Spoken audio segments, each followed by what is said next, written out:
Um, I I've worked on and released a few different books. One called The Order of the Ancients, which is about the Melchizedekian priesthood, and the Church of the Firstborn, and the Sibylline Oracles, which book two is really interesting because it specifically speaks about Yeshua and also reiterates the Ten Commandments and the judgment, the end of days, the harvest. And it's a book that, is from the pagan worldview, from the Etruscan and Roman siblings or sibyls who were the prophetess, the priestesses.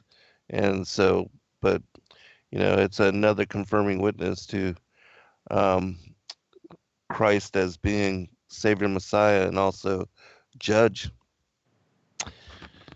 Nice. I've always been curious. I never took the time to really look into the Sibyls, the Hmm. Sibylline Oracles. I've heard Tom Horn talk about them quite a few times. I've heard you talk about it a few times. Can you kind of quickly summarize what the deal is with those? Yeah, these texts were supposedly written between the 6th and the 1st century BC. And they, again, are from these prophetess, these different sibyls that lived during that time. They were said to have been lost and then rediscovered. But specifically, book two, which we have as part of the Great Commission, which is on the end time apocalypses, it is all about the end of days, and it even speaks about how the stars crashing to the earth will be what is part of the wrath of God being poured out on the wicked, those not written into the books of life, and that this is what leads to the scenario of there becoming a new heaven and a new earth, and that the earth is destroyed by the stars um, set ablaze, and that the earth is restored in purity. And it even says that it will be made flat like a table, that there will no Really? longer be hills or oceans, that it will be completely smooth, a completely level plain. And in preparation for New Jerusalem descending down out of the skies, and that is prepared as a bride for the coming of the bridegroom. That sin and evil and all that is wiped away, and that's part of the process of the stars and the destruction of the earth and the recreation of it. What Second Peter talks about, that the end of the second world age it will be destroyed by fire, and then in Revelation we see that the new heaven and the new earth is before New Jerusalem descends out of the heavens.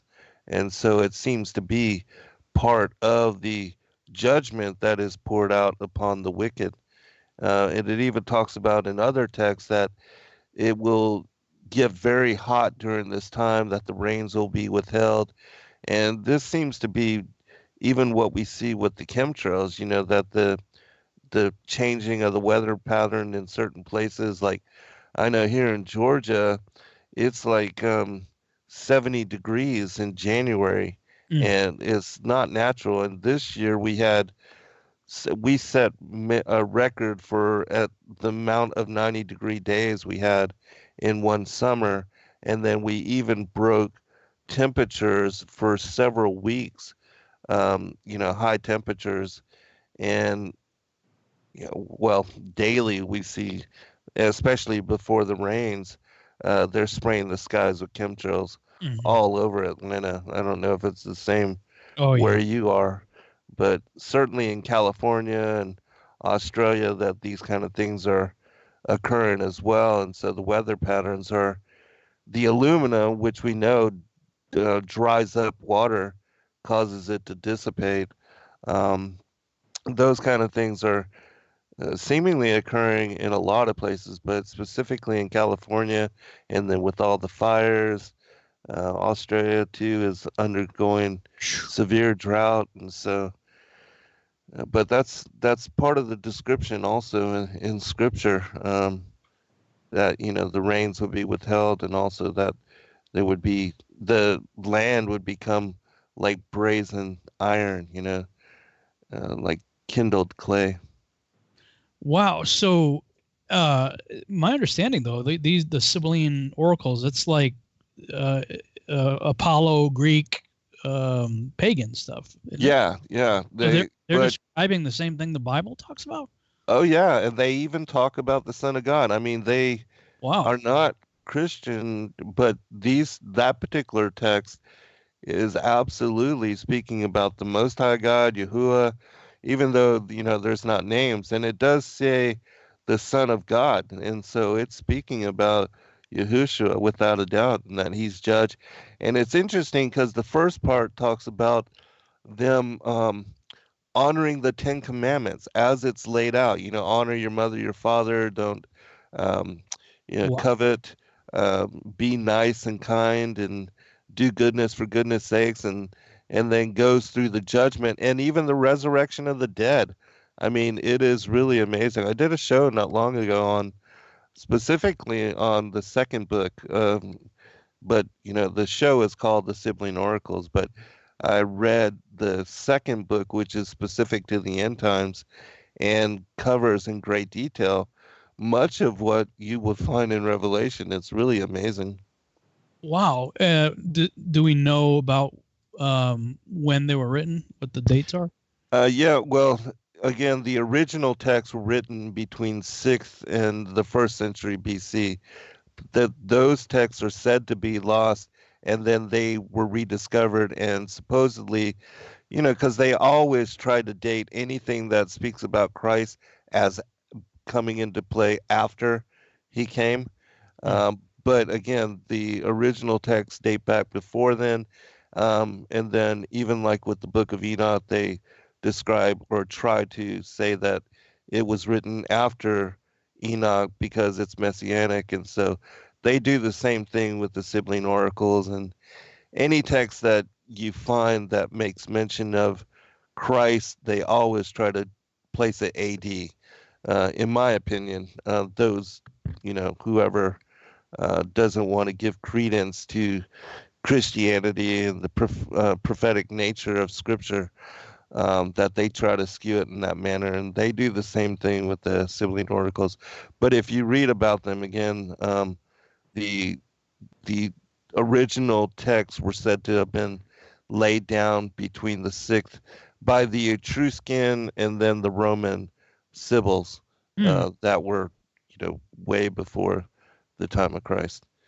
And most of them are speaking about, the emperors and different individuals that lived during that time. But the second book is without a doubt specific to the end of days and speaks about the Son of God and the judgment, the resurrection of the dead. I mean, Wow. I definitely people should read it. It's pretty amazing. Well, you've definitely got me quite intrigued. Yeah, piqued your interest for sure. Huh? Yeah, well, there's just never enough time, man. Oh, I know, brother. Yeah. I just got back from Florida. My wife and I went to visit my sister and my mom have birthdays in January, about 5 days apart, and so we went out there to celebrate their birthdays. And the sky in Tampa was just loaded with chemtrails. Like Yeah, I'm sure.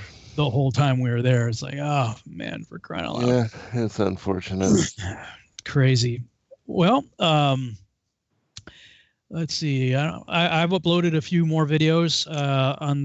Picked up where I left off on the 20-part lecture series that I did at the Declaring the End from the Beginning conference and last year. I've got parts, let me see, 10, 11, 12, 13, 14, and 15 will be loaded right after this broadcast. So Excellent. that means I got 5 more to do tomorrow. So Nice. yeah. There's always stuff to do, huh? Oh man, I will never have an opportunity to be bored. Right. I don't understand people that get bored, but Yeah, me neither. Definitely a foreign concept for me. yeah, me too. But I think we got as far as chapter 20, if Mm-hmm. memory serves, in Enoch. Right. You ready to jump in? Absolutely. Let's do All it. right. We'll start off with the Lawrence translation once again, beginning in chapter 21. Then I made a circuit to a place in which nothing was completed, and there I beheld neither the tremendous workmanship of an exalted heaven nor of an established earth, but a desolate spot, prepared and terrific. There too I beheld 7 stars of 7 bound in it together like great mountains and like blazing fire. I exclaimed, for what species of crime have they been bound, and why have they been removed to this place? Did we cover this, or is this a recap? No, this is It's they more? did speak about that, but yeah, it is more. Okay. Then Uriel, one of the holy angels who was with me and who conducted me, answered, Enoch, wherefore dost thou ask? Wherefore reason with thyself and anxiously inquire? These are those of the stars which have transgressed the commandment of the Most High God and are here bound until the infinite number of the days of their crimes be completed. From thence I afterwards passed on to another terrific place, where I beheld the operation of a great fire blazing and glittering, in the midst of which there was a division. Columns of fire struggled together to the end of the abyss, and deep was their descent. But neither its measurement nor magnitude was I able to discover, neither could I perceive its origin. Then I exclaimed, how terrible is this place, and how difficult to explore!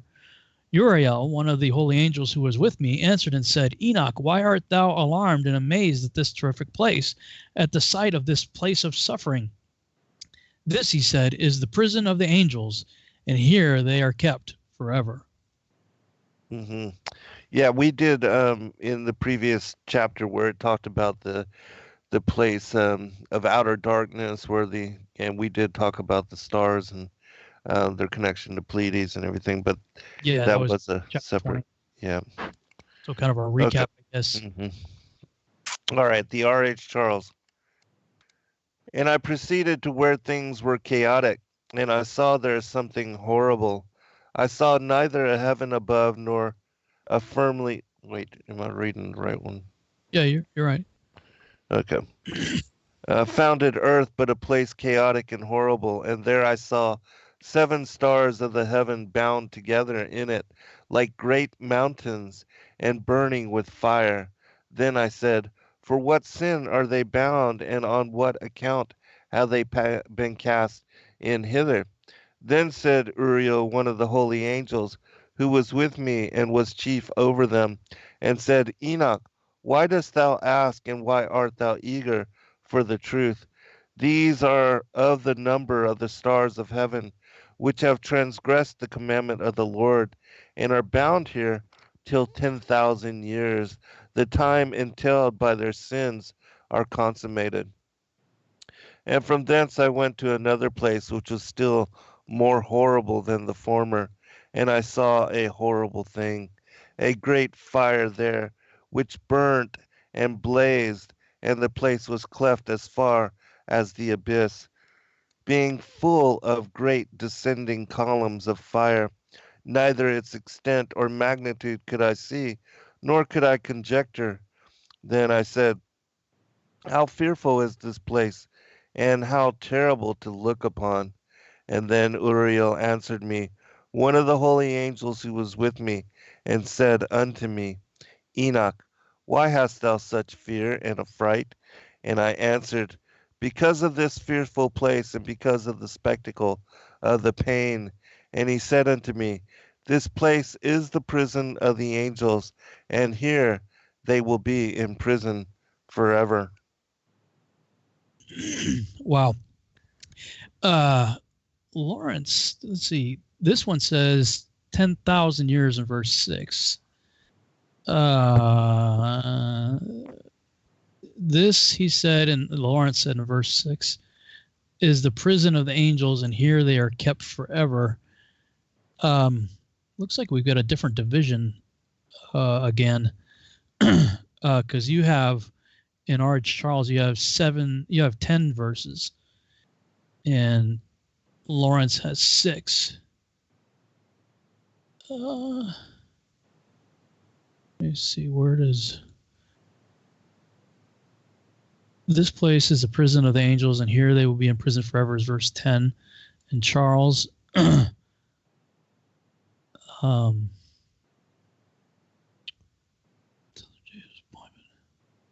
it looks like that may go into, no, it's different. Yeah, so Lawrence is missing those verses, it looks like. What's your take on the 10,000 years?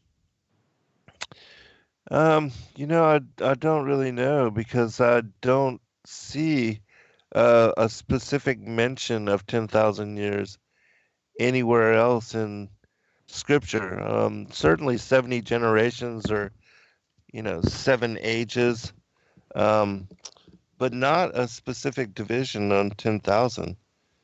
Have you seen it mentioned somewhere? No, I've seen this before, but for some reason it's just now, I mean, yeah, here in Enoch I've seen it, but yeah, not anywhere else.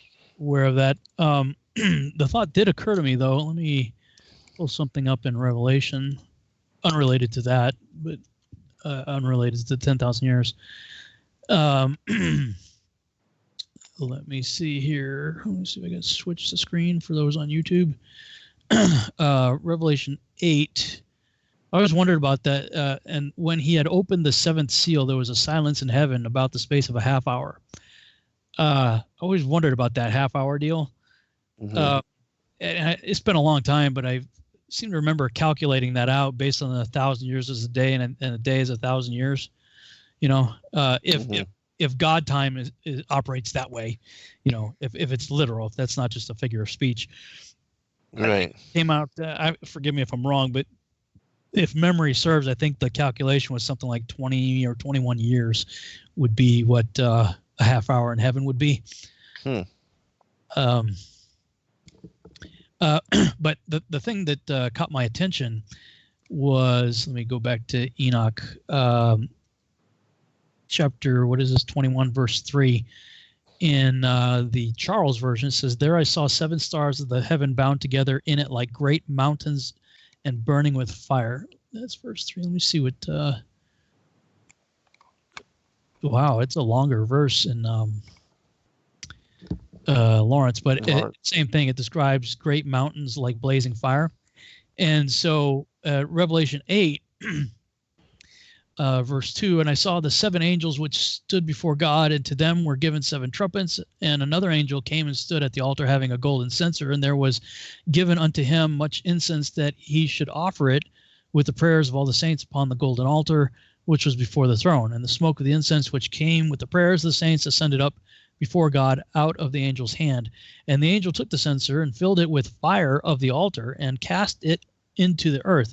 And there were voices and thunderings and lightnings and an earthquake. And the 7 angels which had the 7 trumpets prepared themselves to sound. The first angel sounded, and there followed hail and fire mingled with blood, and they were cast upon the earth. And the third part of the trees was burnt up, and all the green grass was burnt up. And the second angel sounded, and as it were, a great mountain burning with fire was cast into the sea, and the third part of the sea became blood." Mm-hmm. Of course, we talked about, I think it was last week, we talked about Tom Horn, his latest book, The Wormwood Prophecy. Right. And, he's talking about a mountain falling from heaven and assuming it's an asteroid. Mm-hmm. And NASA is telling us that it's an asteroid named Apophis that is apparently supposed to collide with the Earth on Friday the 13th, April 2029. Right. Of course, with biblical cosmology, the way we understand it, that's not something. Well, let me take that back. There could be stuff floating around up there. This is, this is described as something 4 football fields in length. Uh-huh. So I could believe that there could be a rock or some sort floating around up there, with those dimensions over a circle that has a estimated circumference of 60,000 miles. Right. Right. That is conceivable. Nibiru, on the other hand, is not, but right.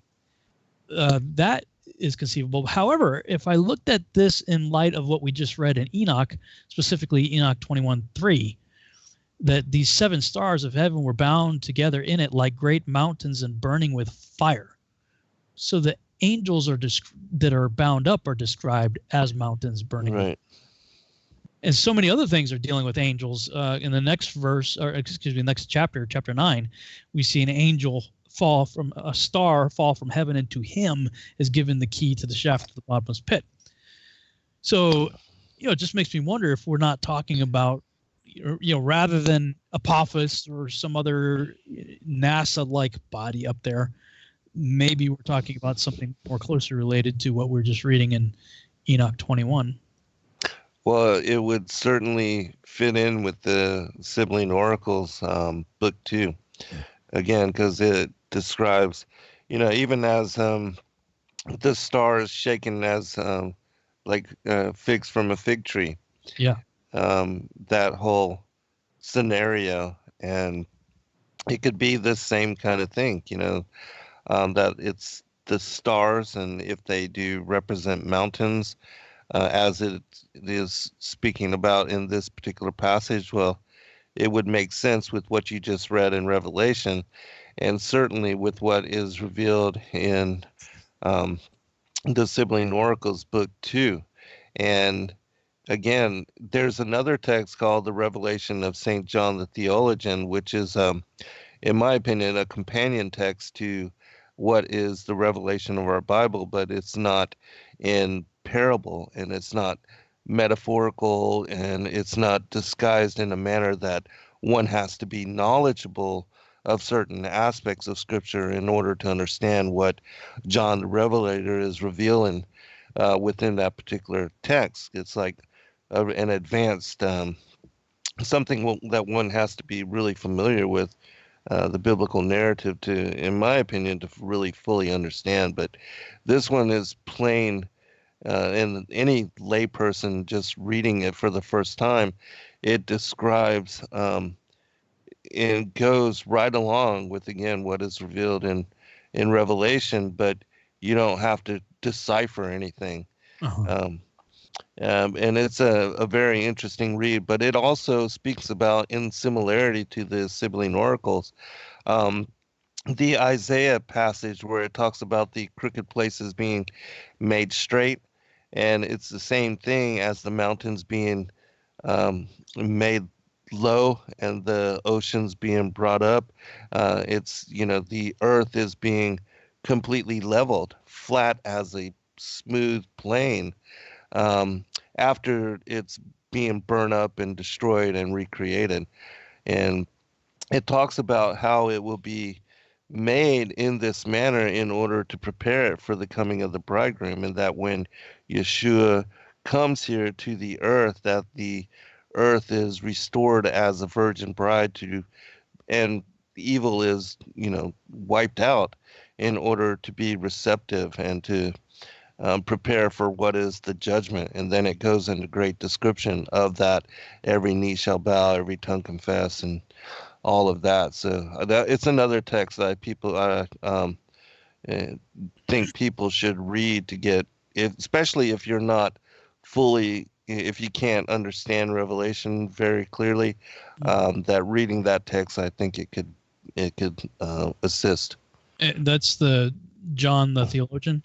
Yeah, Revelation of St. John the Theologian, which is an ante-Nicene text that was preserved by the Church Fathers in their deliberation on what should be preserved and canonized, and that whole process. Interesting.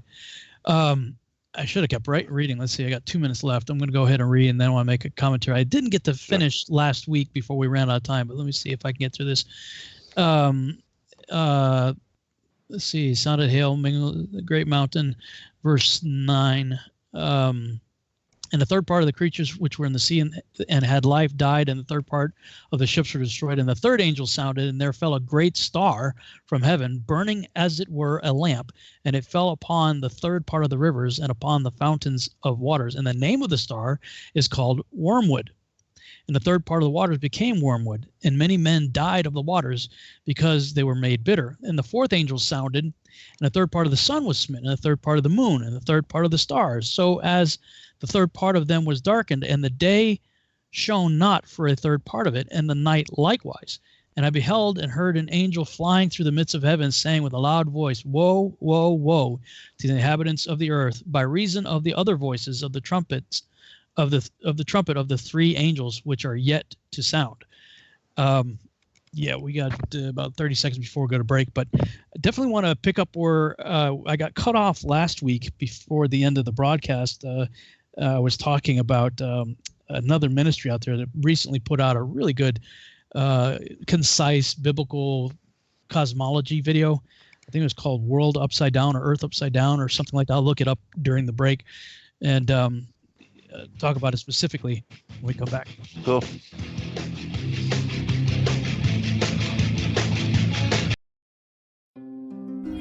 Everyday questions. Sacred Word Revealed comes to Atlanta, Georgia on March 27th through 29th, 2020. What if I told you that there are hundreds Purposed of to confirming reveal witnesses end times mysteries, which give intricate detail to the stories. to prepare the final generation. Have you ever found yourself must don deep in the rabbit the hole full with armor questions of that God, no one seemed to have the featuring answers to? Zen Garcia, Join us every other Friday Gary at 9 Wayne, p.m. Eastern Time for our Ask Me Anything Stephen series and with Yana author and Benman, researcher Zen Garcia, Dr. as he Stephen sheds Pidgeon, light on the mysteries which have us all Justin searching James together. Garcia, Dr. Joy Pugh,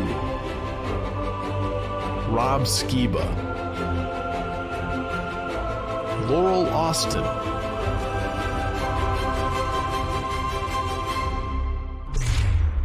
buy your tickets now at sacredwordrevealed.com.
Hello friends, thank you for joining us this evening. I'm your host, Zen Garcia.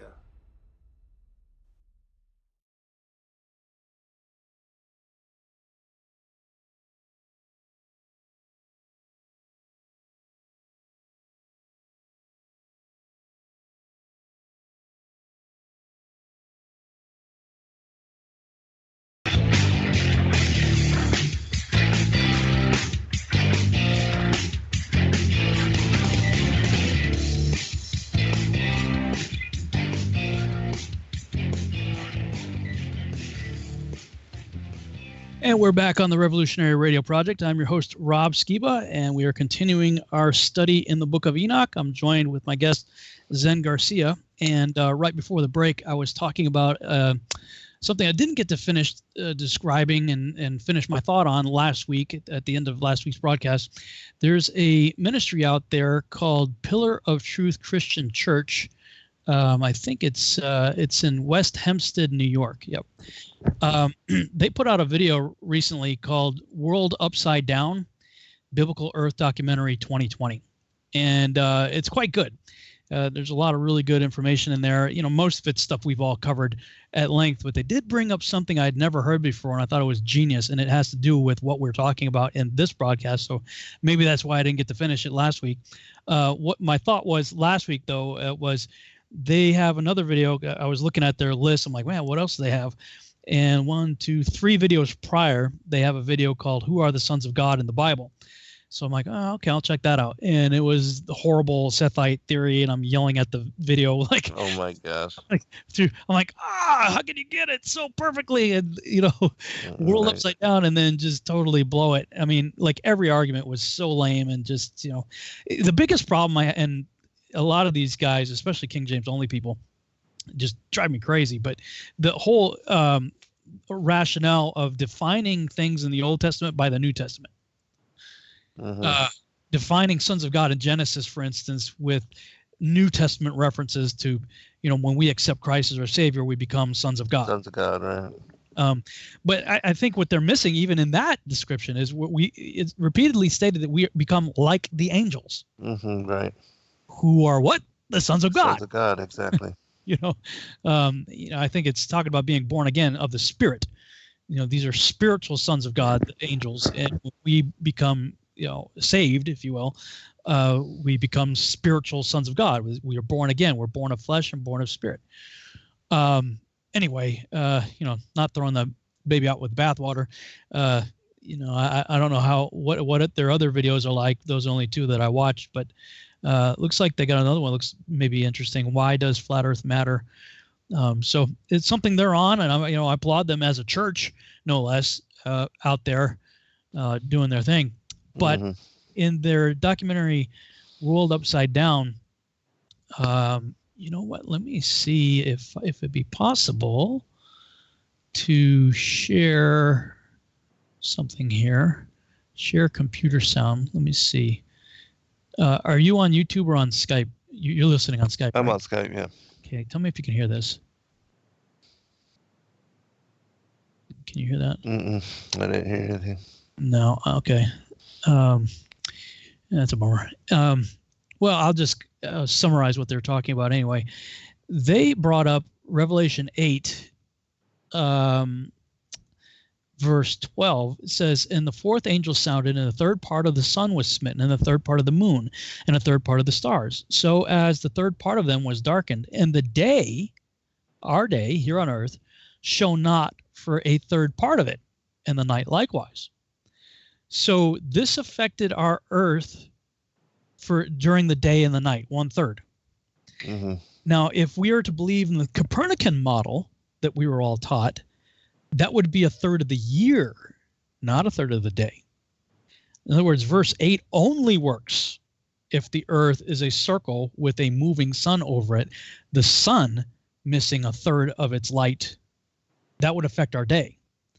But if the sun was missing a 1/3 of its light and the earth receives our day and night as a result of our rotation and our orbit, then if a 1/3 of the sun was darkened and it's 93 million miles away and as big as they say it is, then for a 1/3 of the year, no matter how much the earth is rotating, we would rotate to the darkness of the sun. So we would be in darkness for a 1/3 of a year, not a 1/3 of a day. Do you follow? Yeah. I thought that's just genius. Like, this is a slam dunk verse for Right. certainly for the cosmology that Enoch describes when we get there from chapter 72 to like 83 or whatever. But I mean, just using canonized King James only, that is a huge argument right there. Yeah, that's a good catch. And yeah, I'd never considered it before. But again, for me, it just falls in line with the whole Joshua's long day, Sure. his being given authority over the sun and the moon, nothing about the earth. The earth is motionless, fixed, stationary. I mean, just another one of those. Yeah. Yeah. Let's see. Well, I mean, looking at that chapter again, chapter 8, God has a star named Wormwood. Like, we've named the stars, Arcturus and whatnot. Although those names are actually in the Bible as well. For some of the stars, I mean, we have cataloged so many stars and we've assigned names to them. But anyway, I think this is I'm kind of stuck on it. I don't know exactly what I'm thinking right now. It's just kind of like I'm looking at Revelation 8 and considering what we just read in Enoch 21 and saying there's something here to it. Stars described as burning mountains, and we have a star called Wormwood that falls down like a great star from heaven, burning as it were a lamp, and it fell upon the earth, upon the rivers. Mm-hmm. Well, I've got that passage that I was talking about from the Revelation of St. John pulled up. I could share that with you if you like. Yeah, that'd be great. All right, this falls in line with the Isaiah chapter 40, where it says, "Every valley shall be exalted, and every mountain and hill shall be made low, and the crooked shall be made straight, and the rough places plain, and the glory of the Lord shall be revealed, and all flesh shall see it together, for the mouth of the Lord hath spoken it." In the Revelation of St. John, the theologian, it says, "And then shall be lifted up all the race of men upon clouds, as the apostle Paul foretold. Along with them we shall be snatched up in the clouds to meet the Lord in the air. And then shall come forth every evil spirit, both in the earth and in the abyss, wherever they are on the face of all the earth, from the rising of the sun even to the setting. And they shall be united to him that is served by the devil, that is the Antichrist, and they shall be lifted up on the air, on the clouds. And again I said, Lord, and after that what wilt thou do? And I heard a voice saying to me, Hear, righteous John, then shall I send forth mine angels over the face of all the earth, and they shall burn up the earth 8,500 cubits. And the great mountains shall be burned up, and all the rocks shall be melted, and shall become as dust, and every tree shall be burned up, and every beast, every creeping thing creeping upon the earth, and everything moving upon the face of the earth, and every flying thing flying in the air. There shall no longer be upon the face of all the earth anything moving, and the earth shall be without motion. And again I said, Lord, and after that, what wilt thou do? And I heard a voice saying to me, Hear, righteous John, then I shall uncover the four parts of the east, and there shall come forth four great winds. They shall sweep all of the face of the earth, from one end of the earth to the other, and the Lord shall sweep sin from off of the earth, and the earth shall be made white like snow, and it shall become as a leaf of paper, without cave or mountain or hill or rock, but the face of the earth and the rising even to the setting of the sun shall be like a table, and white as snow. And the rains of the earth shall be consumed by fire, and it shall cry unto me, saying, I am a virgin before thee, O Lord, and there is no sin in me, as the prophet David said aforetime. Thou shalt sprinkle me with hyssop, and I shall be made pure. Thou shalt wash me, and I shall be made whiter than snow.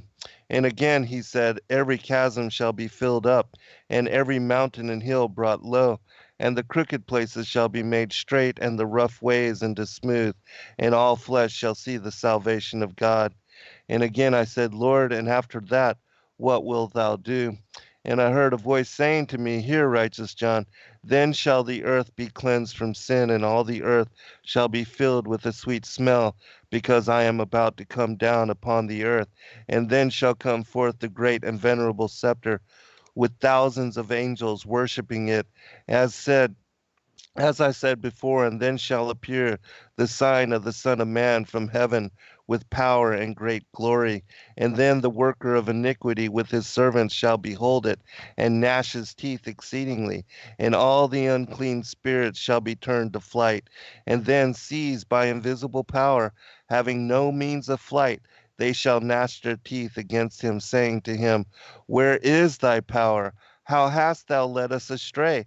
And we have fled away, and have fallen away from the glory which we had beside him who is coming to judge us and the whole human race.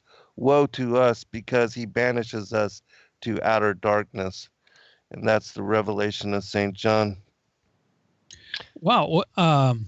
Why do you think it was rejected? It wasn't necessarily rejected. It just was not made part of canon, and it was preserved, in the dialogues again of the ante-Nicene fathers, and it's considered to be there's a lot of books now that are coming to light as New Testament Apocrypha. It's just one of those that escape the nuances of being made, canon, and also made, brought to public consideration.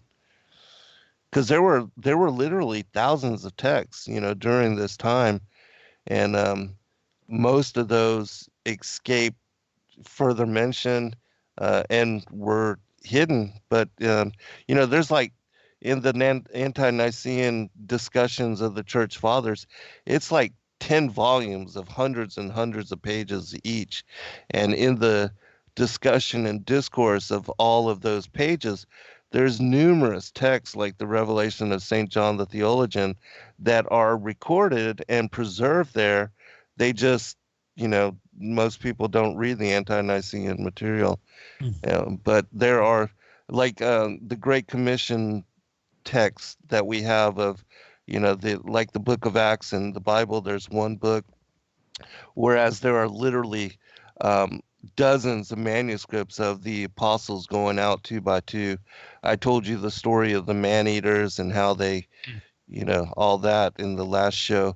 Well, that's part of the ante-Nicene Church Fathers as well. So ante-Nicene, A-N-T-E, meaning pre. Yeah, before the Nicene Council and all that. Yeah. Mm-hmm. So what was that, 300 or something?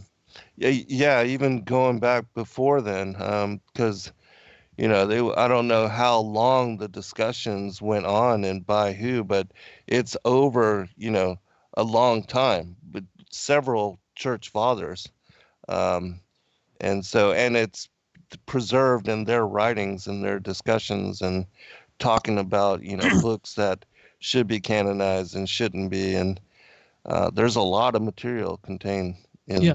So I just looked up Council of Nicaea is 325 AD. So for roughly 300 years, assuming Yeshua died in his 30s, all of these writings were being circulated, right? Until they decided to sit down and say, we're going to keep this, we're not going to keep that. Right, and then once the canonical process is finished, then only these books are authorized, and then they start to, get rid of that which is not authorized. That kind of thing frustrates me. Oh, yeah, me too. I'm glad that we have access to these things now, though. That we. Oh yeah, well, yeah. You think about what was lost at the Library of Alexandria, for instance. Oh yeah, exactly. Burning. Right. Although you have to wonder if, there was a great fire, but what if certain agencies did preserve some of that stuff before it happened? Mm-hmm. Maybe it's locked away in the the Vatican or someplace like that. I'm sure there are a lot of books that are locked away in the Vatican as well. You have to consider, these wealthy elitist families that have libraries going back generations. I mean, they probably got more stuff than most, libraries of universities and things of that nature. And who can imagine the kind of stuff? Just like the two full extent Aramaic versions of the Book of Enoch that were found with the Dead Sea Scrolls and that were auctioned off to private sellers, that kind of material. I mean, I Yeah, would, you can. yeah, can only That's imagine. that's very frustrating. It is. But well, okay. Let me switch back over here. We'll jump over to the next chapter. What is it? Chapter 22. Yes. Okay. Chapter 22, Lawrence translation. From thence I proceeded to another spot where I saw on the west a great and lofty mountain, a strong rock, and 4 delightful places. Internally it was deep, capacious, and very smooth as if it had been rolled over. It was both deep and dark to behold. Then Raphael, one of the holy angels who were with me, answered and said, These are the delightful places where the spirits, the souls of the dead, will be collected. For them were they formed, and here will be collected all the souls of the sons of men. These places in which they dwell, they shall occupy until the day of judgment, and until their appointed period. Their appointed period will be long, even until the great judgment. And I saw the spirits of the sons of men who were dead, and their voices reached to heaven while they were accusing. Then I inquired of Raphael, an angel who was with me, and said, Whose spirit is that, the voice of which reaches to heaven and accuses? He answered and said, This is the spirit of Abel, who was slain by Cain his brother, and who will accuse that brother until his seed be destroyed from the face of the earth, until his seed perish from the seed of the human race. At that time, therefore, I inquired respecting him, and respecting the general judgment, saying, Why is one separated from another? He answered, 3 separations have been made between the spirits of the dead, and thus have the spirits of the righteous been separated, namely, by a chasm, by water, and by light above it. And in the same way, likewise, are sinners separated when they die, and are buried in the earth, judgment not overtaking them in their lifetime. Here their souls are separated. Moreover, abundant is their suffering until the time of the great judgment, the castigation and the torment of those who eternally execrate, whose souls are punished and bound there forever. And thus has it been, I think it's supposed to be from, it says front, the beginning of the world. Thus has there existed a separation between the souls of those who utter complaints and those who watch for their destruction to slaughter them in the day of sinners. A receptacle of this sort has been formed for the souls of unrighteous men and of sinners, of those who have completed crime and associated with the impious whom they resemble. Their souls shall not be annihilated in the day of judgment, neither shall they arise from this place. Then I blessed God and said, Blessed be my Lord, the Lord of glory and of righteousness, who reigns over all forever and ever. Well, I'm definitely curious to see what Charles has to say here. Mm-hmm. R.H. Charles translation. And thence I went to another place, and the mountain and of hard rock. And there was in it 4 hollow places, deep and wide and very smooth. How smooth are the hollow places, and deep and dark to look at. Then Raphael answered one of the holy angels who was with me, and said unto me, These hollow places have been created for this very purpose, that the spirits of the souls of the dead should assemble therein. Yea, that all the souls of the children of men should assemble here. And these places have been made to receive them till the day of their judgment, and till their appointed period, till the period appointed till the great judgment comes upon them. I saw the spirit of a dead man making suit, and his voice went forth to heaven and made suit. And I asked Raphael, the angel who was with me, and I said unto him, This spirit which maketh suit, whose is it? Whose voice goeth forth and maketh suit to heaven?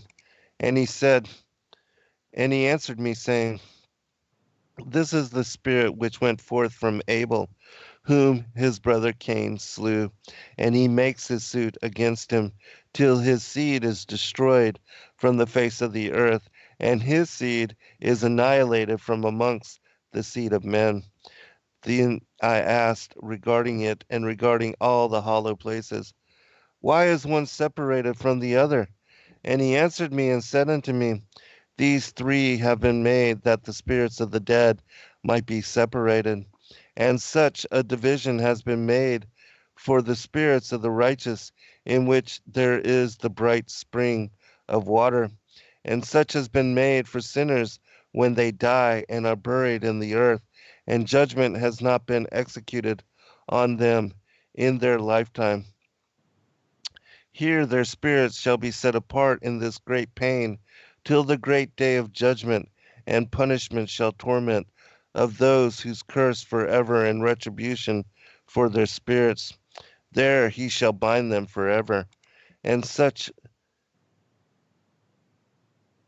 a division has been made for the spirits of those who make their suit, who make disclosures concerning their destruction, when they were slain in the days of the sinners. Such has been made for the spirits of men who were not righteous, but sinners, who were complete in transgression, and of the transgressors they shall be companions.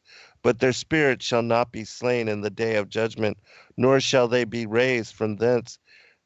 Then I blessed the Lord of glory and said, Blessed be my Lord, the Lord of righteousness, who ruleth forever.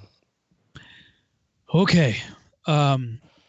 So in recent years, I've had various people challenge me on things concerning afterlife, heaven, hell, and that sort of thing. And I've sort of been of the opinion that sort of like soul sleep, because there's this resurrection, right? And that we go to sleep and wake up in eternity, at some point at the resurrection. But I've always had trouble reconciling the story like Lazarus and the rich man. Mm-hmm. I had Lex Meyer on, and he believes in soul sleep. And I asked him about that, and he didn't really have an answer that satisfied me. Now, of course, many of these people who want to go that route will completely ignore Enoch, because this destroys that. Mm-hmm. And you have people saying that hell is a Greek construct, that's foreign to the scriptures. And I'm like, well, at least in the Greek New Testament, it wasn't foreign to the scriptures. And various places in the Hebrew scriptures in the Old Testament talks about, the earth opening up and swallowing people into the right. Korah. Yeah, right. Korah's rebellion and all that. Samuel and the whole issue, Saul calling Samuel up from the dead, Mm-hmm. Right. So, I mean, Enoch right here, this is point blank telling you, no, there's a place where good guys go and bad guys go. Right. This whole chapter is very Dante's Inferno, quite explicit. And Mm-hmm. On the screen that I had up while you were reading, it looks like E and GG. I'm not sure what GG other than Greek. I don't know what the second G is. I think one is E for the Ethiopic text, and G is, I would assume, Greek, although I don't know what the second G is for, GG. But apparently there are variants to some of these verses. The variants aren't that pronounced, though. I mean, they're pretty close. But, I mean, it's clearly describing, well, essentially the same thing that Yeshua depicts when he gives the parable of Lazarus and the rich man. Right. Yeah, absolutely. And I can share something when we return from break, which goes into great detail on this specific question, because in my opinion, to be absent from the body is to be present with the Lord, as it says, and that it's only the body which goes to sleep, but the soul goes on to be with again, in the place of the righteous, which I believe is New Jerusalem, and it's above the vaulted dome of the earth, and then in Sheol, which is the place of the wicked. And so that then I have sorry to cut you off. I just yeah, no worries. was thinking that when Yeshua went down into the heart of the earth, just like the sign of Jonah, mm-hmm. 3 days and 3 nights Right. on earth, that he led captivity free, set captivity Mhm. free, that he liberated Abraham's bosom and brought Yes. somebody that was on that side of the chasm up with him as a first fruits resurrection into heaven? Well, actually, before Yeshua, before his passing and his descent, everybody went there. Right. Whether righteous, Well, wicked, Abraham's everybody. bosom was divided, just like this. Yeah, it was divided, but um, it was divided, but it's still now, Adam and even the thief on the cross was told to go wait outside of paradise. And as we saw in the Gospel of Nicodemus, when he resurrected them, took them back up to their former estate, that's when they met Enoch and Elijah, who were already there inhabiting paradise. And that was the place that Adam fell from. His former estate, the tree of life being there.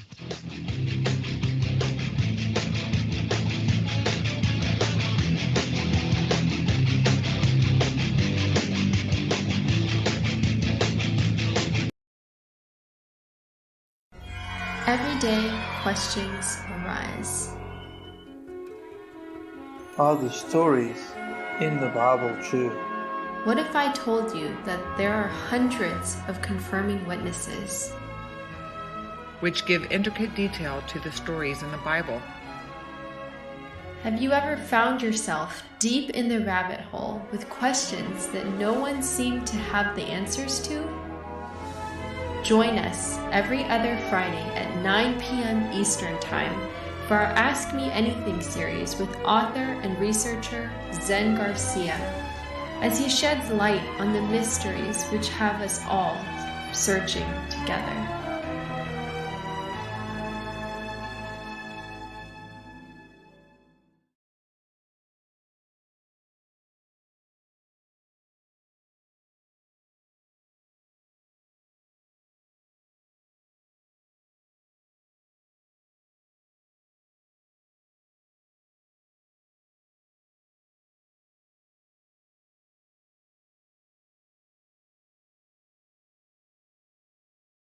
Sacred Word Revealed comes to Atlanta, Georgia on March 27th through 29th, 2020.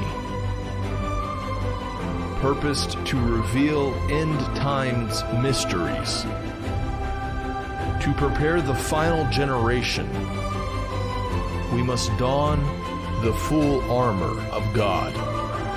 Featuring Zen Garcia, Gary Wayne,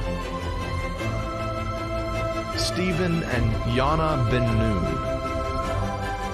Dr. Stephen Pigeon,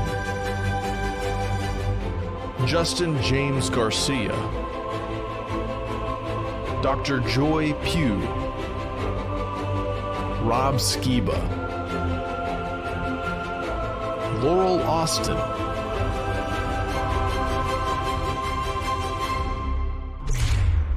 buy your tickets now at sacredwordrevealed.com.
Hello, friends. Thank you for joining us this evening. I'm your host, Zen Garcia.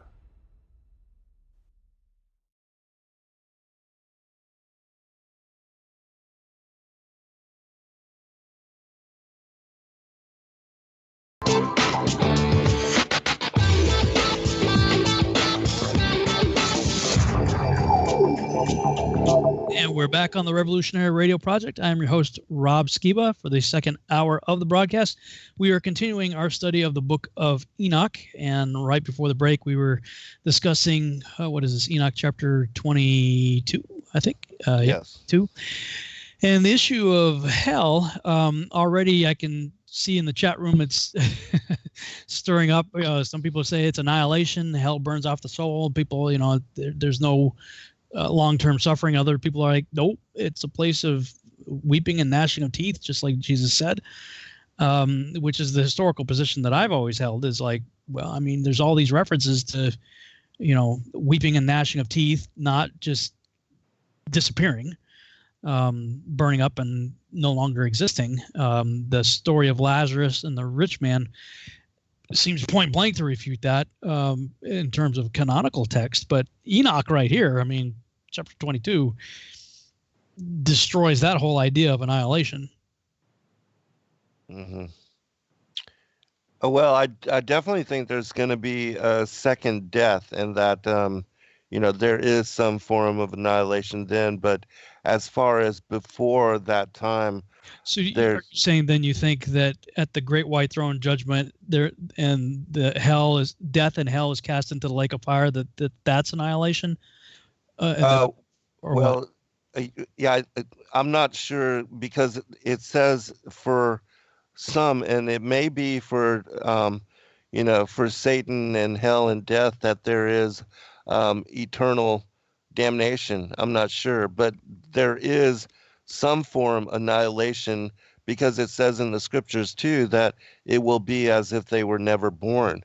And so and I'm not sure who that is vetted out to, but I do believe that there's going to be both, because there are some passages in some scriptures which speak of an eternal damnation, but then there is the second allusion to the second death and to annihilation, and those that would better for them to never have been born, and that there will be some that will be destroyed as if they had never been, and so the whole idea of Hades, let's just go with that, that there is a physical place under our feet that the unrighteous go to. So if we were to assume that post Christ, Yeshua on the cross, resurrection, the righteous go to a heavenly paradise, then the place in Abraham's bosom where Lazarus was is empty. The other place where the rich man was is still there. Yes, accumulating people. Yes, and I agree. If that be the case, then those people would be confined to terrestrial-based time and experience time exactly the same way you and I do, which is certainly a terrifying prospect. Yeah. I mean, I have like zero pain tolerance. Right. To think about a second, being in torment. Especially for those who have been dead for the past 6,000 years. Oh, goodness, no doubt. Experiencing second by second. I don't know, man. It's just, I listen to somebody like Lex Meyer, and I'm like, man, I hope you're right, but I don't think you are. When I look at these, especially texts like this. Well, I'll share something with you, but before I do, I just wanted to, also bring up the near-death experience of people that, say they have seen and experienced, and certainly they seem convinced that they have seen and experienced something, because a large majority of them, when they come back, boy, they get their butt in gear, and they change a lot of things about them, so that it is believable that something happened, certainly that convinced them of eternity in a manner that they need to be on the right side of things. Right. But I'll share this from the vision of Paul, which, in my opinion, this particular text answers that question in greater detail than any other text, and I'll just read the portion about the just and the wicked man. But it answers, specifically what we're talking about. It in passage chapter beginning with chapter 12, it says, "And I said to him, do the just and sinners necessarily meet witnesses when they have died? And the angel answered and said to me, there is one way by which all pass over to God, but the just, having their helper with them, are not confounded when they go to appear in the sight of God.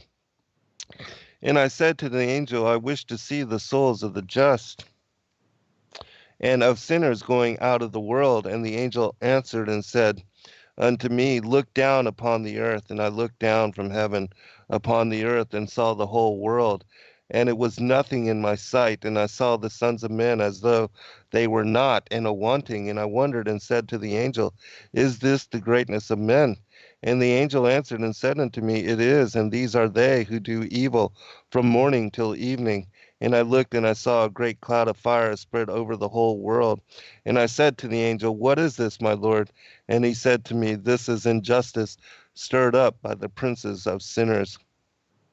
I indeed, when I had heard this, sighed and wept, and said to the angel, I wish to see the souls of the just and of sinners, and to see in what manner they go out of the body. And the angel answered and said unto me, look again upon the earth. And I looked, and I saw all the world and men were as naught and a wanting. And I looked carefully and saw a certain man about to die. And the angel said to me, this one whom thou seest is a just man.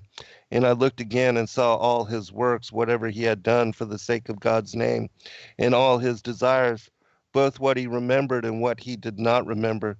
They all stood in his sight in the hour of need. And I saw the just man advance and find refreshment and confidence. And before he went out of the world, the holy and the impious angels both attended.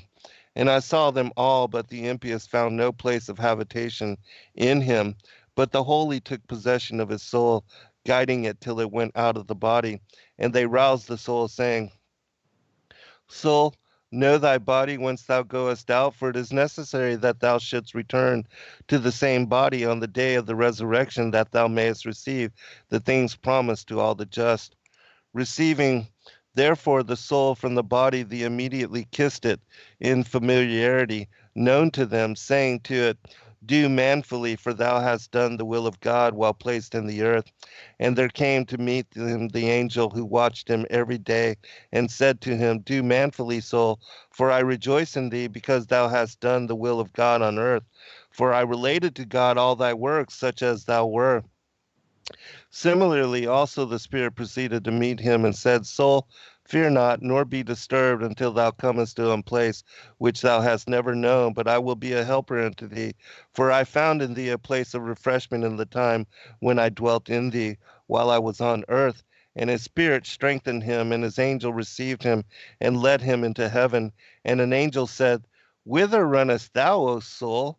And dost thou dare to enter into heaven? Wait, and let us see if there is anything of ours in thee. And behold, we find nothing in thee. I see also thy divine helper, an angel, and the Spirit is rejoicing along with thee, because thou hast done the will of God on earth. And they led him along till he should worship in the sight of God. And when they had ceased, immediately Michael and all the army of angels with one voice adored the footstool of his feet and his doom, saying at the same time to the soul, this is your God of all things, who made you in his own image and likeness. Moreover, the angel returns and points him out, saying, God, remember his labors, for this is the soul whose works I related to thee, doing according to thy judgment. And the Spirit said likewise, I am the Spirit of vivification, inspiring him, for I had refreshment in him in the time when I dwelt in him, doing according to thy judgment. And there came the voice of God and said, inasmuch as this man did not vex me, neither will I vex him. For according as he had pity, I also will have pity. Let him therefore be handed over to Michael, the angel of the covenant, and let him lead him into paradise of joy, and he himself may become co-heir with all the saints. And after these things I heard the voices of 1,000,000 angels, and archangels, and cherubim, and 24 elders, saying hymns and glorifying the Lord and crying, Thou art just, O Lord, and just are thy judgments. And there is no acceptance of purposes with thee, but thou rewardest unto every man according to thy judgment. And the angel answered and said unto me, Hast thou believed and known that whatever each man of you has done, he sees in the hour of need? And I said, Yes, sir. And he saith to me, Look again down on the earth, and watch the soul of an impious man going out of the body, which vexed the Lord day and night, saying, I know nothing else in this world. I eat, drink, and enjoy what is in the world. For who is there who has descended into hell, and ascending has declared to us that there is judgment there? And again I looked carefully and saw the scorn of the sinner and all that he did, and they stood together before him in the hour of need. And it was done to him in that hour in which he was threatened about his body at the judgment. And I said, It were better for him if he had not been born. And after these things there came at the same time the holy angels, and the malign, and the soul of the sinner and the holy angels did not find a place in it. Moreover, the malign angels cursed it, and when they had drawn it out of the body, the angels admonished it a third time, saying, O wretched soul, look upon thy flesh, whence thou camest out. For it is necessary that thou shouldst return to thy flesh in the day of the resurrection, that thou mayest receive the due for thy sins and thy impieties. And when they had led it forth, the customary angel preceded it and said to it, O wretched soul, I am the angel belonging to thee, relating daily to the Lord thy malign works, whatever thou didst by day or night. And if it were in my power, not for one day would I minister to thee, but none of these things was I able to do. The judge is pitiful and just, and he himself commanded us that we should not cease to minister to the soul till you should repent, but thou hast lost the time of repentance.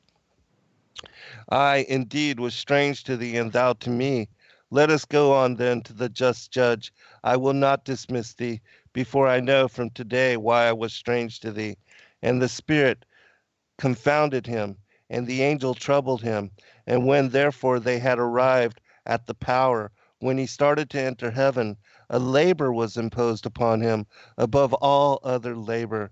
Error and oblivion and murmuring met him, and the spirit of fornication, and the rest of the powers, and said to him, Whither goest thou, wretched soul, and darest thou to rush into heaven? Hold that we may see if we have our qualities in thee, since we do not see that thou hast a holy helper. And after that I heard voices in the height of heaven saying, Present that wretched soul to God, that it may know that it is God that it despised. When therefore it had entered heaven, all the angels saw it. 1,000,000 exclaimed with one voice, all saying, Woe to thee, wretched soul, for the sake of thy works which thou didst on earth. What answer art thou about to give to God, when thou shalt have approached to adore him? The angel who was with it answered and said, Weep with me, my beloved, for I have not found rest in this soul. And the angels answered him and said, Let such a soul be taken away from the midst of ours, for from the time he entered, the stink of him crosses to us angels. And after these things it was presented that it might worship in the sight of God. And an angel of God showed him God, who made him after his own image and likeness. Moreover, his angel ran before him, saying, Lord God Almighty, I am the angel of this soul whose works I presented to thee day and night, not doing according to thy judgment. And the Spirit likewise said, I am the Spirit who dwelt in it from the time it was made. In itself, moreover, I know it, and it has not followed my will.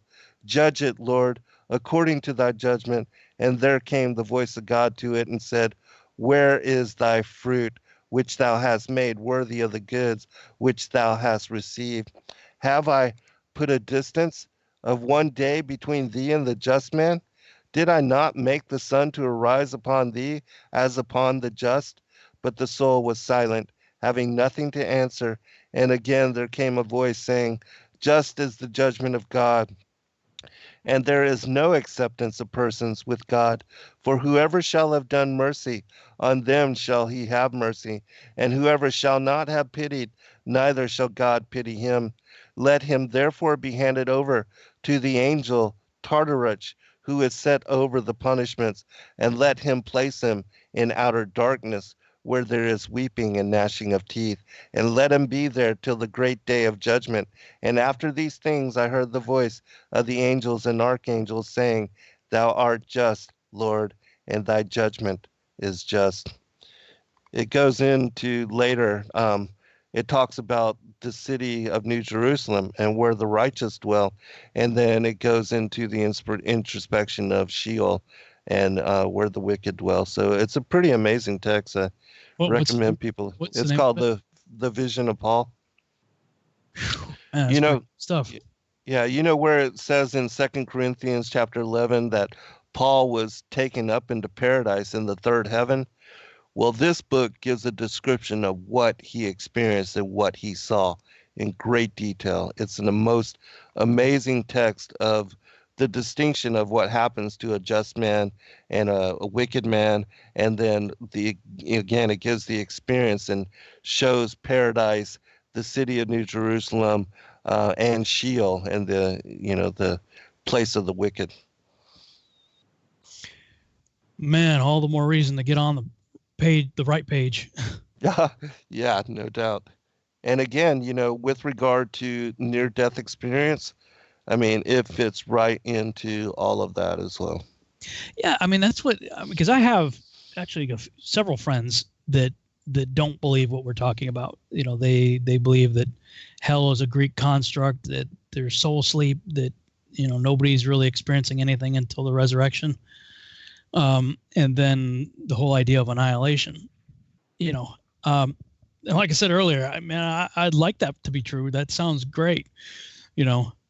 Ceasing to exist is a lot better than weeping and gnashing of teeth for eternity.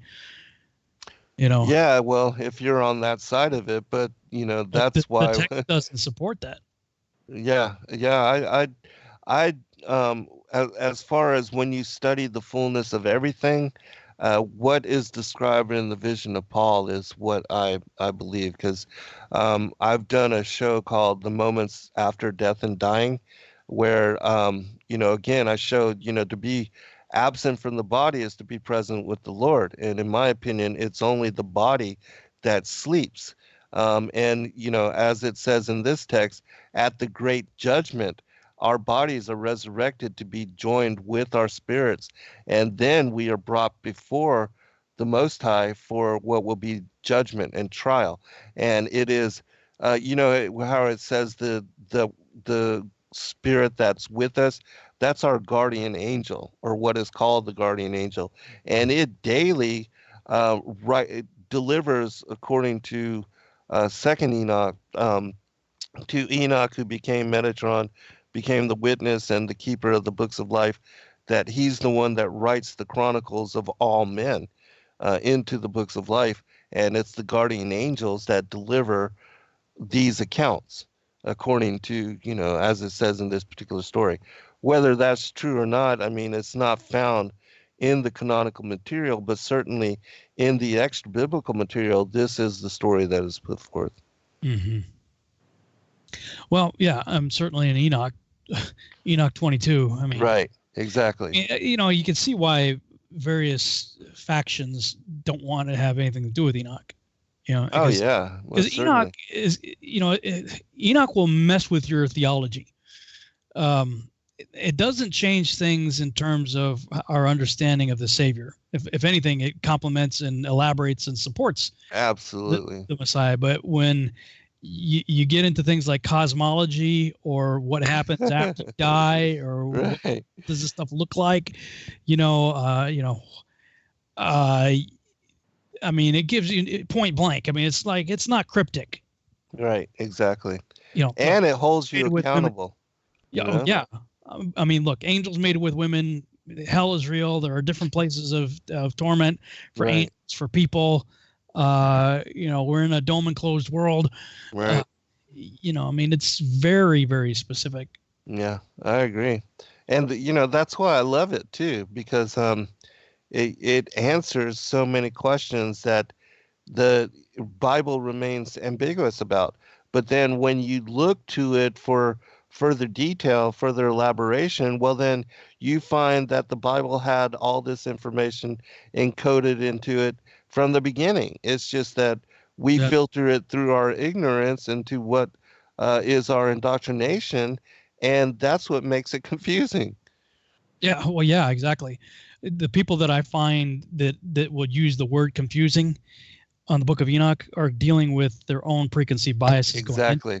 Because I would have said the same thing just 5 years ago. Right. You hit chapter 72 and it's complete and utter gibberish. Right. Yeah, it is, because if you're locked into a spinning heliocentric globular Earth hurling through ever expanding space, Copernican model, Star Trek, Star Wars, Enoch 72 that doesn't make sense. It's complete and utter gibberish, and Right.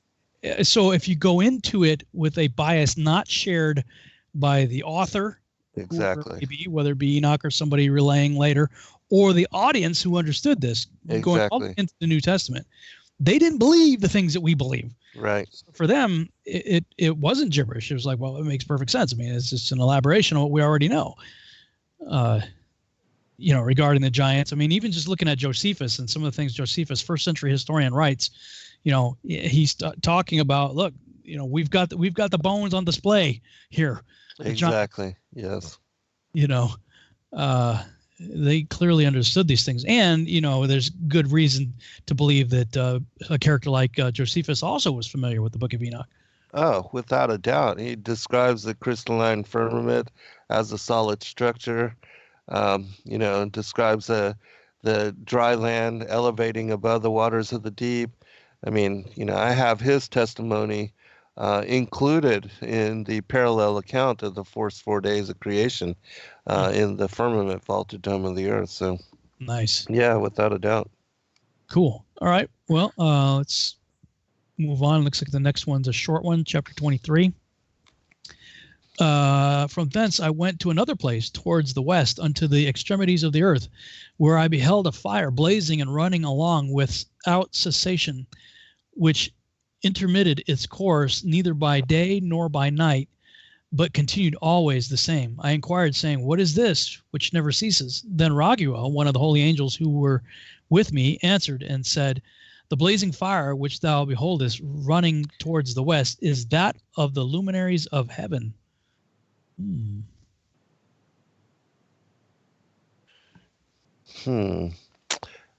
R.H. Charles.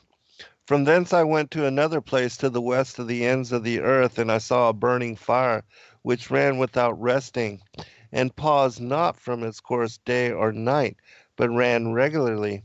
And I asked, saying, what is this which rests not?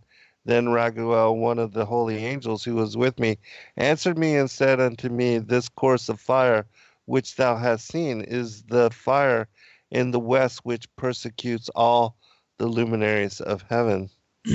Persecutes all the luminaries of heaven. Fire that deal with the luminaries of heaven persecutes. Is that Lawrence leaves that out. It says this is that of all the luminaries of heaven, and that of is in italics. So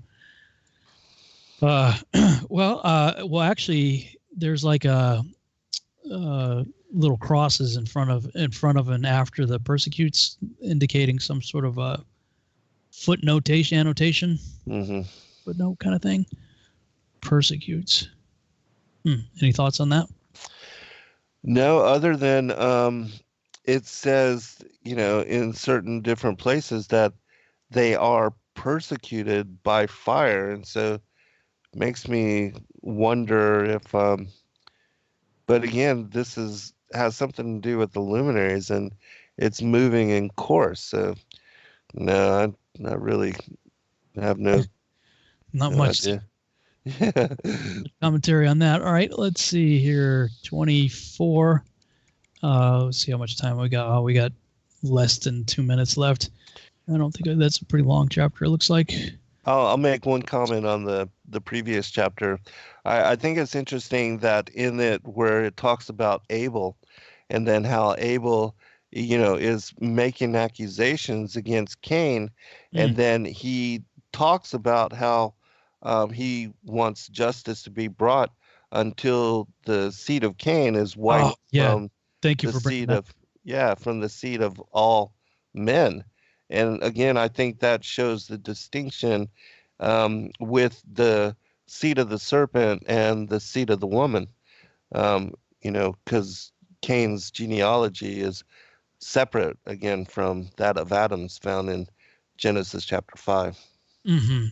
Yeah, I was thinking that as we're reading through it, I made a mental note. I'm glad you brought it up because I completely forgot about my mental note. But it was Zen's going to go off on this one because that's what is that, chapter 22, the one right before, yeah, chapter 22 verses 7 and 8. He answered saying, "This is the spirit of Abel who was slain by Cain his brother, and who will accuse that brother until his seed be destroyed from the face of the earth, until his seed perish from the seed of the human race." Wow, that's there's probably a lot to unpack there. Mm-hmm. Regarding the whole idea of another seed line. Right.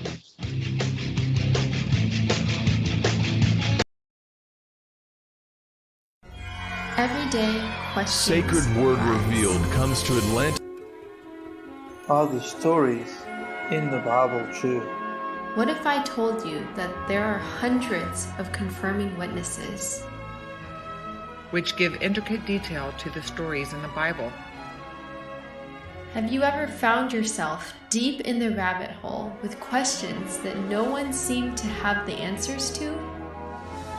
Join us every other Friday at 9 p.m. Eastern Time for our Ask Me Anything series with author and researcher Zen Garcia, as he sheds light on the mysteries which have us all searching together.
Sacred Word Revealed comes to Atlanta, Georgia on March 27th through 29th, 2020. Purposed to reveal end times mysteries, to prepare the final generation, we must don the full armor of God. Featuring Zen Garcia, Gary Wayne, Stephen and Yana Ben Noon, Dr. Stephen Pigeon, Justin James Garcia, Dr. Joy Pugh, Rob Skiba, Laurel Austin,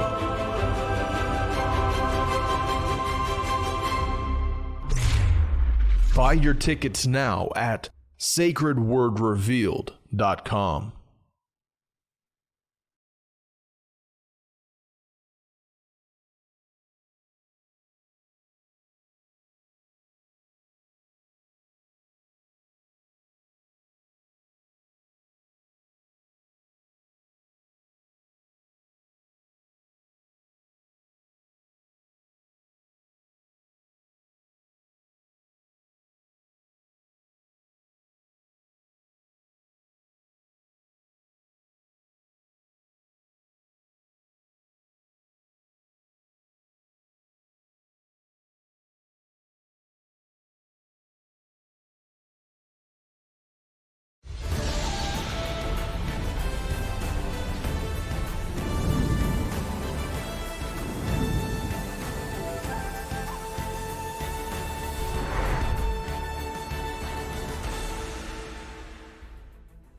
Hello, friends. Thank you for joining us this evening.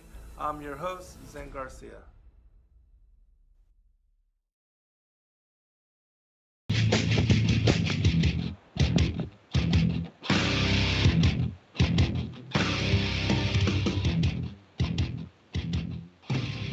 And we're back on the Revolutionary Radio Project. I am your host, Rob Skiba, for the final half-hour segment of the broadcast. I'm joined with my guest, Zen Garcia. We are going through the Book of Enoch, and right before the break, we were talking about Enoch Chapter 22, specifically verses 7 and 8, regarding the spirit of Abel crying out still to about this issue of his brother, to accuse his brother until his seed be destroyed from the face of the earth. Comment on that, Zen. Well, in my opinion, again, the seed of the woman and the seed of the serpent, we see that they represent the goat and the sheep and the wheat and the tares, which at the harvest, which is when Yeshua returns for second advent, that the wicked and the righteous will be separated.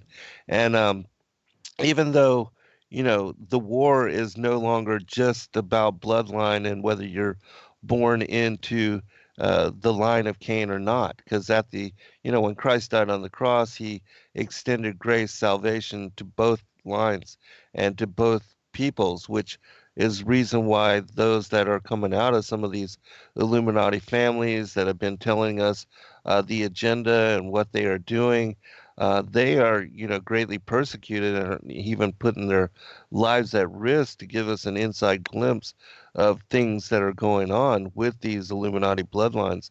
But again, salvation is extended to all, and the Gentiles are grafted in with the olive tree.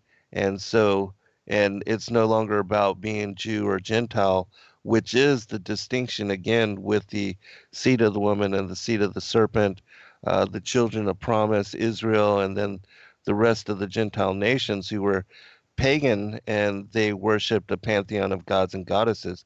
And they also were taught by their father, the devil, to incorporate blood sacrifice, cannibalism, the drinking of blood, victim and child sacrifice, those kind of abominations into their pagan rituals, which is why we see that Paul, when he spoke to them and delivered, the gospel unto them, he told them to give up those kind of things, but didn't count things like, forcing them to try to eat clean or other particulars that were mandated amongst Israel, that as long as they didn't, do these kind of abominations, which it talks about in the Epistle of the Apostles. It goes into great detail on that.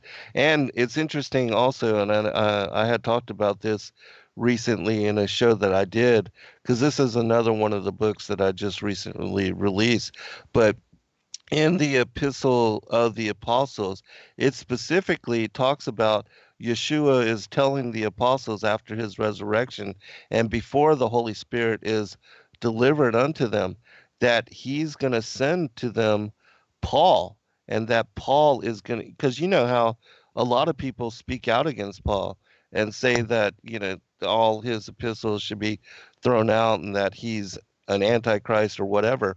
But in this particular book, the Epistle of the Apostles, it talks about how he would be specially anointed to deliver the message to the Gentiles, and that he's telling his apostles that even though he's going to come to Damascus to persecute you, I want you to heal him from his blindness, because he is going to be anointed vessel to do my work and to suffer in my name. And it goes into many chapters and many passages in that specific epistle concerning Paul and how he was part of, again, the elect and the apostleship of Christ in doing the work of the Great Commission. Mm-hmm. Yeah, I've seen a few things popping up as I've looked in the chat room a few times regarding Paul. And my whole thing on Paul is, look, you need to be sure you understand what he read before you start thinking you understand what he wrote.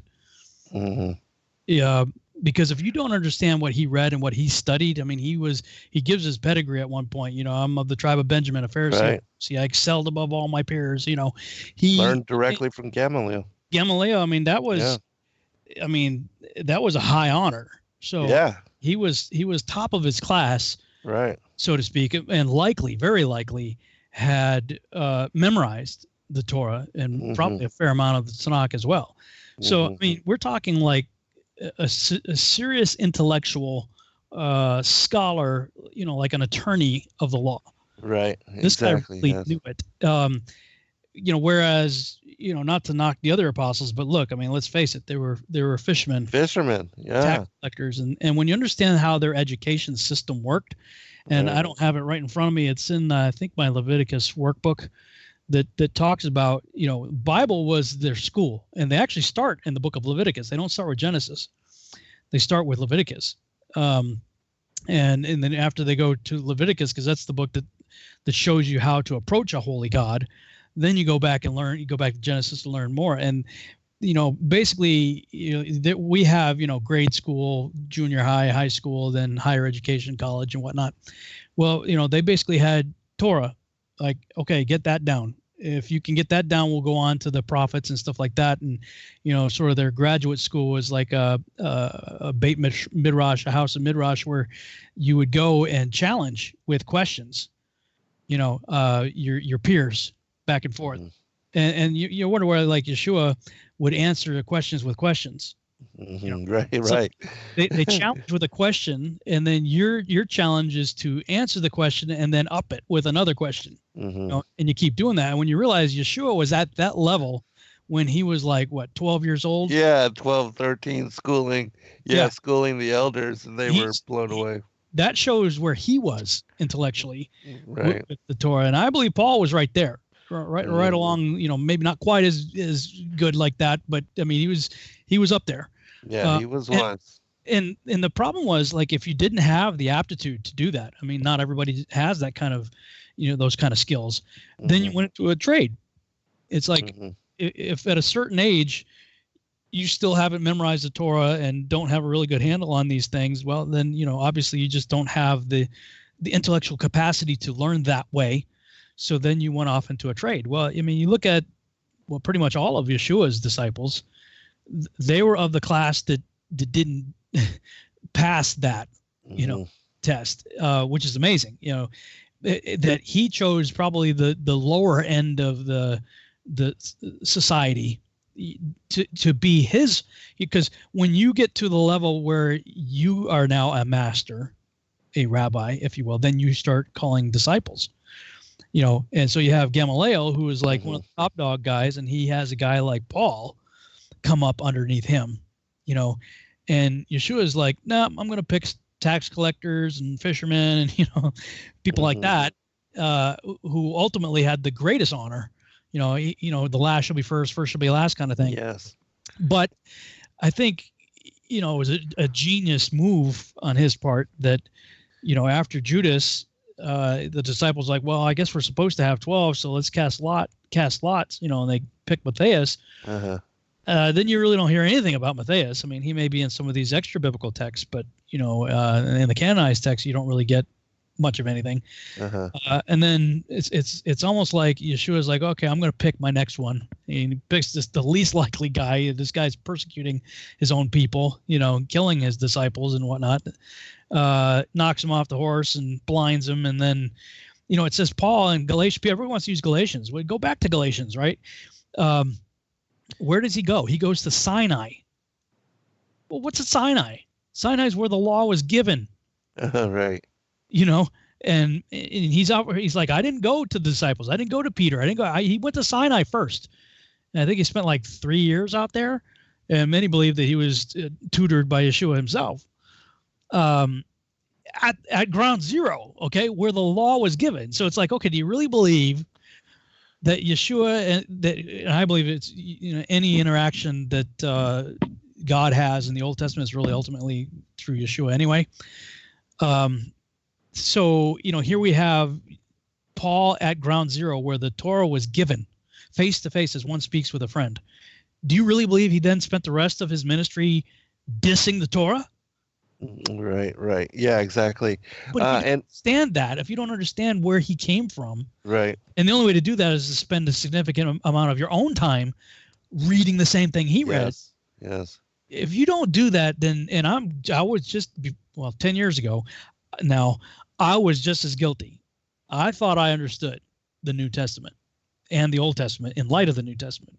But, if you are of the mentality that Paul's saying, the Old Testament and the law of God is a curse, yeah, you really got to go back and start rereading. Mm-hmm.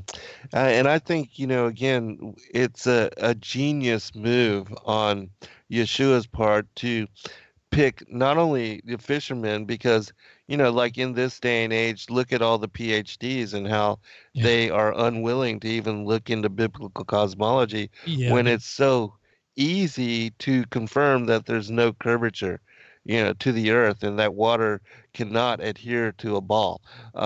Simple physics and dynamics and science experiments confirm all of that. But then to convert the guy that was killing your disciples, and that used to be the right-hand man. I mean, because Paul held the cloaks of those that stoned Stephen to death. Right. He was right. He was trusted by them.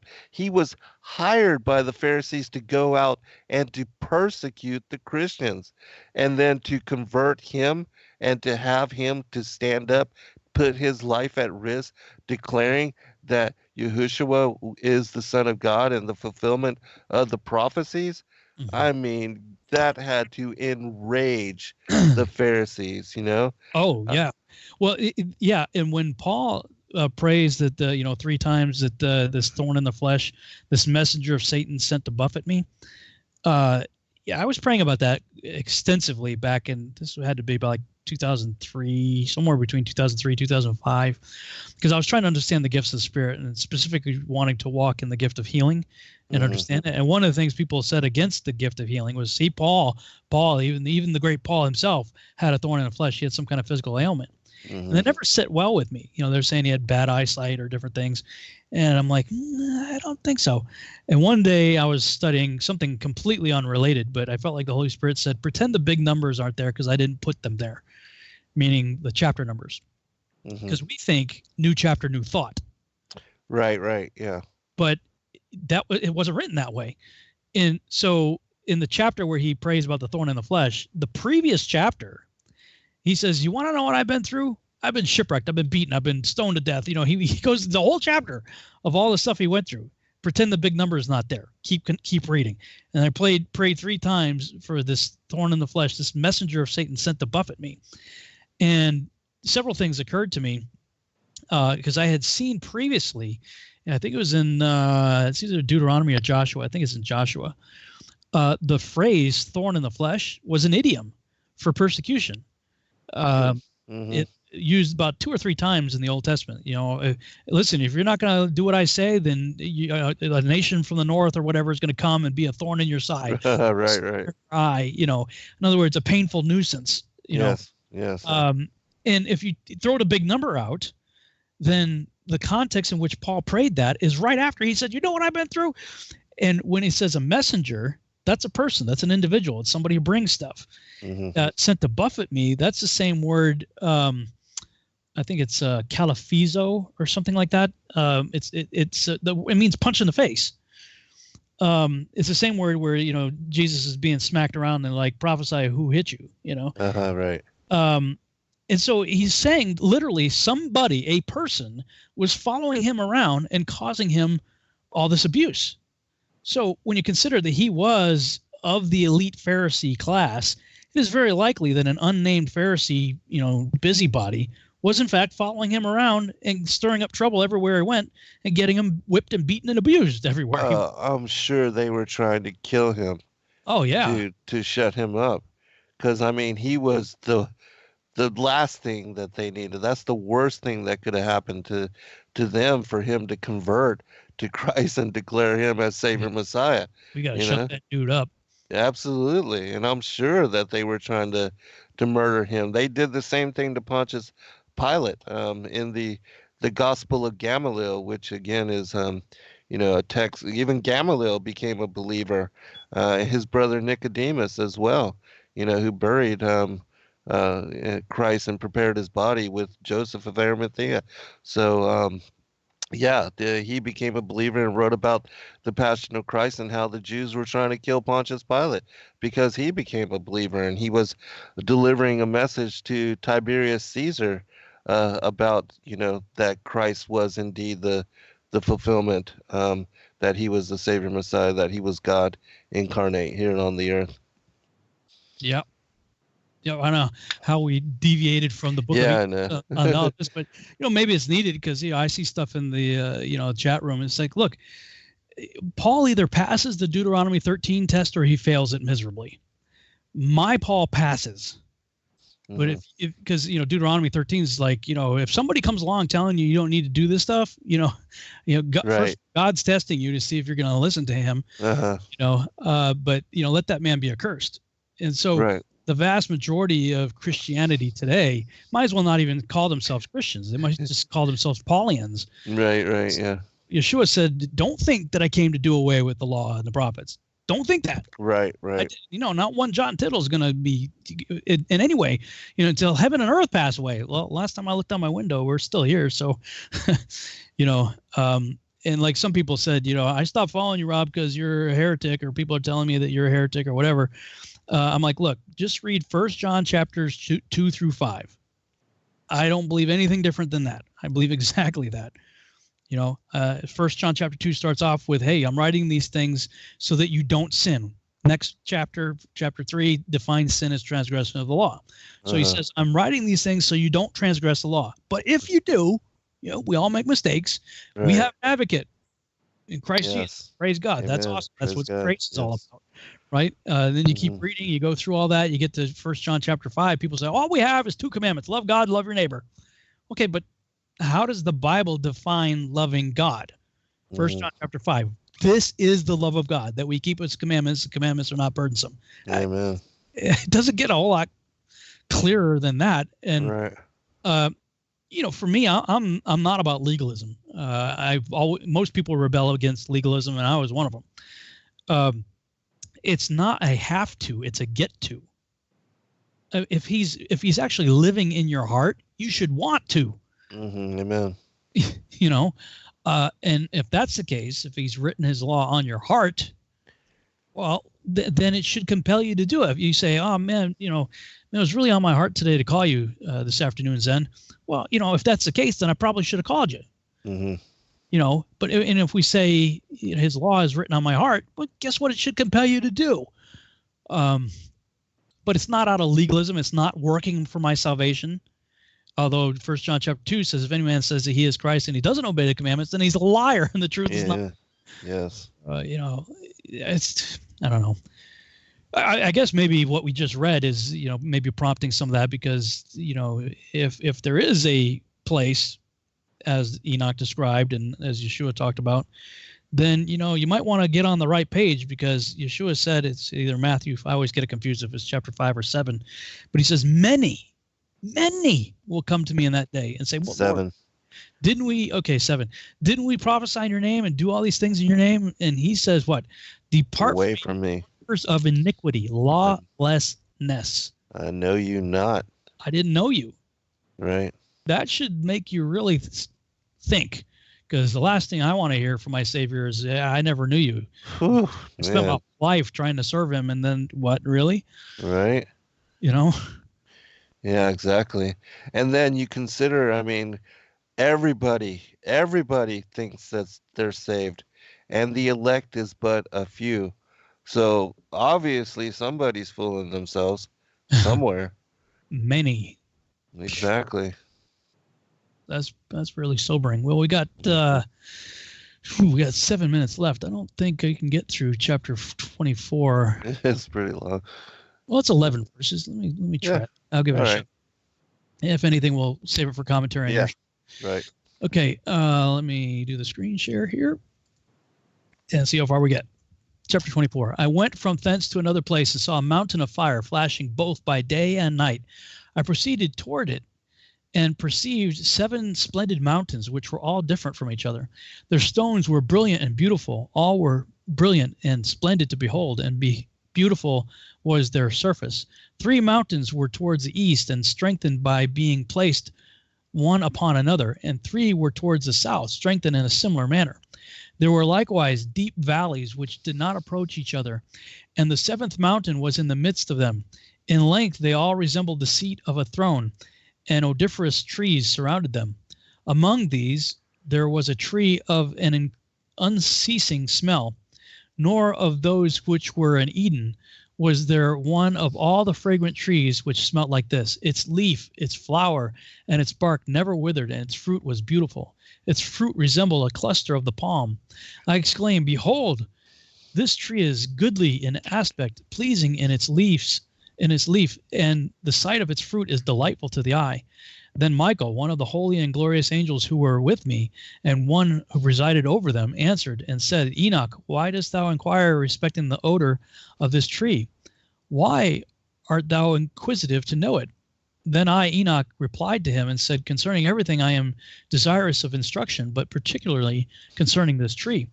He answered me, saying, That mountain which thou beholdest, the extent of whose head resembles the seat of the Lord, will be the seat on which shall sit the holy and great Lord of glory, the everlasting King, when he shall come and descend to visit the earth with goodness.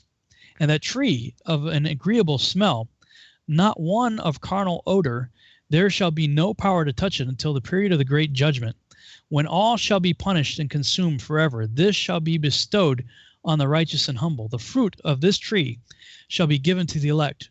For towards the north life shall be planted in the holy place, towards the habitation of the everlasting King. Then shall they greatly rejoice and exult in the Holy One. The sweet odor shall enter into their bones, and they shall live a long life on the earth, as thy forefathers have lived. Neither in the days shall sorrow, distress, trouble, and punishment afflict them. And I bless the Lord of glory, the everlasting King, because he has prepared this tree for the saints, formed it, and declared that he would give it to them.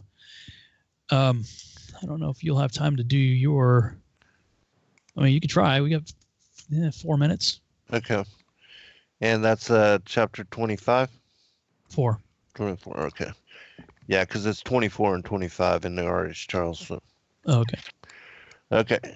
And from thence I went to another place of the earth, and he showed me a mountain range of fire which burnt day and night.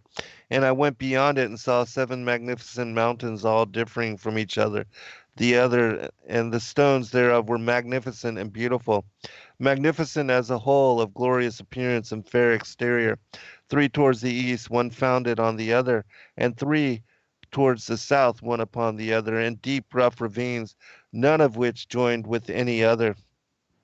And the 7th mountain was in the midst of these, and exceeded them in height, resembling the seat of a throne. And fragrant trees encircled the throne, and amongst them was a tree such as I had never seen, never yet smelt, neither was any amongst them, nor were others like it. It had a fragrance beyond all fragrance, and its leaves and blooms and wood wither not forever. And its fruit is beautiful, and its fruit resembles the dates of a palm. Then I said, How beautiful is this tree and fragrant, and its leaves are fair, and its blooms very delightful in appearance. Then answered Michael, one of the holy and honored angels, who was with me and was their leader. And he said unto me, Enoch, why dost thou ask me regarding the fragrance of the tree? And why dost thou wish to learn the truth? Then I answered him, saying, I wish to know about everything, but especially about this tree. And he answered, saying, This high mountain which thou hast seen, whose summit is like the throne of God, is his throne, where the holy great one, the Lord of glory, the eternal King, will sit when he shall come down to visit the earth with goodness. And as for this fragrant tree, no mortal is permitted to touch it till the great judgment, when he shall take vengeance on all and bring everything to its consummation forever. It shall then be given to the righteous and holy. Its fruit shall be for food to the elect. It shall be transplanted to the holy place, to the temple of the Lord, the eternal King. Then shall they rejoice with joy and be glad, and into the holy place shall they enter, and its fragrance shall be in their bones, and they shall live a long life on earth, such as their fathers lived. And in their days shall no sorrow or plague or torment or calamity touch them. Then blessed I, the God of glory, the eternal King, who hath prepared such things for the righteous, and hath created them, and promised to give them.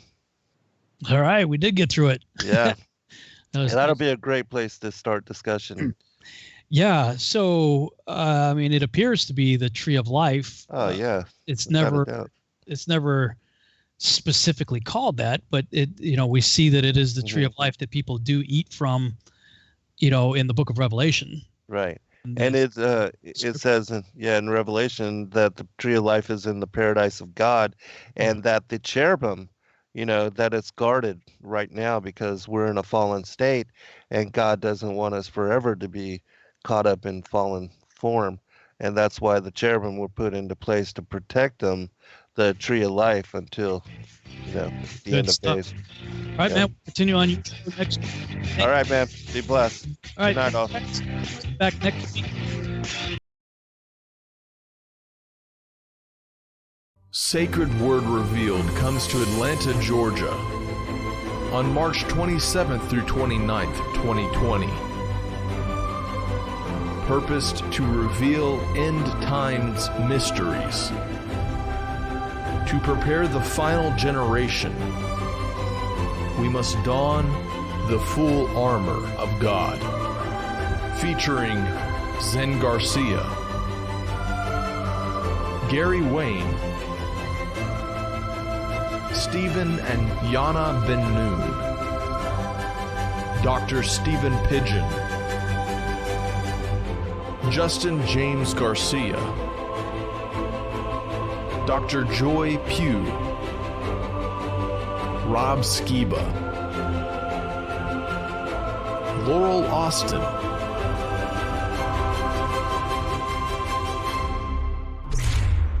buy your tickets now at